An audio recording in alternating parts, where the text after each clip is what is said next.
महिलाओं को भी समझना पड़ेगा कि सबसे पहले आपको उन पुरुषों से विवाह करना बंद करना है जो आपकी कीमत लगा रहे हैं। जिस दिन तक महिलाएं इस बात को नहीं समझेंगी, उस दिन तक दहेज के लिए यह हत्याएं होती रहेंगी। कोई भी लड़का कितना भी अच्छा हो, अगर वो आपकी कीमत लगा रहा है, आपसे पैसा मांग रहा है और एक तय कीमत के बाद आपको अपने घर लाने को तैयार है, तो यकीन मानिए वो जीवन में कभी आपसे मोहब्बत नहीं कर सकता, वो कभी आपको सम्मान नहीं दे सकता, कभी नहीं कर सकता। और ऐसे घर में जाकर मरने से बेहतर है कि आप अपने बाप के घर में रहें या किसी साधारण परिवार में शादी करके रहें। पिता को भी समझना पड़ेगा, माँ बाप को भी, कि जितना पैसा बचपन से वो बेटी की शादी के लिए बचाते हैं, अगर उससे ज्यादा जोर वो अपनी बेटी को काबिल बनाने में लगा दे तो शायद इन चीजों की जरूरत नहीं पड़ेगी। महिलाओं को समझना पड़ेगा, जुल्म सहना तुम्हारा धर्म नहीं है, तुम अपनी जिंदगी की मालकिन हो।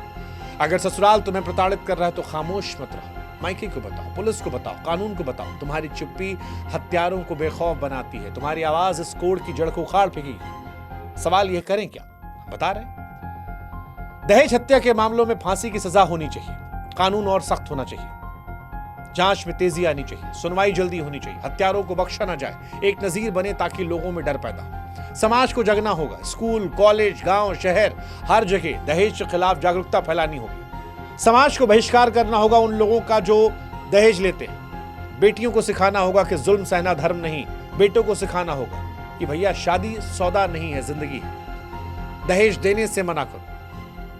अगर कोई दहेज मांगे तो सीधे सीधे कहो, बेटी की जान की कीमत कोई पैसा नहीं है। महिलाओं को सशक्त करो, बेटियों को आर्थिक तौर पर आत्मनिर्भर बनाइए, सिखाइए कि वो अपनी जिंदगी की मालकिन है, ना कि ससुराली गुलाम। और मर्दों को सिखाइए कि बेटी पर वो एहसान नहीं कर रहा, उसका साथ देना उसका कर्तव्य है। दहेज मांगना मर्दानगी नहीं, कायरता है। हम भी समझेंगे, मीडिया के तौर पर हम भी महिलाओं की आवाज को मुहिम बनाकर उठाएंगे, हर बेटी की कहानी को उठाने की, समझने की कोशिश करेंगे। क्योंकि निक्की, शबाना, रानी, मुस्कान, कोमल, अश्का, रिद्धना, ये सिर्फ नाम नहीं है, ये हमारी बेटियां हैं और इनकी चीखें हमें जगाने के लिए काफी होनी चाहिए। ये परेशान करना चाहिए सवाल, कब तक जलेंगी बेटियां?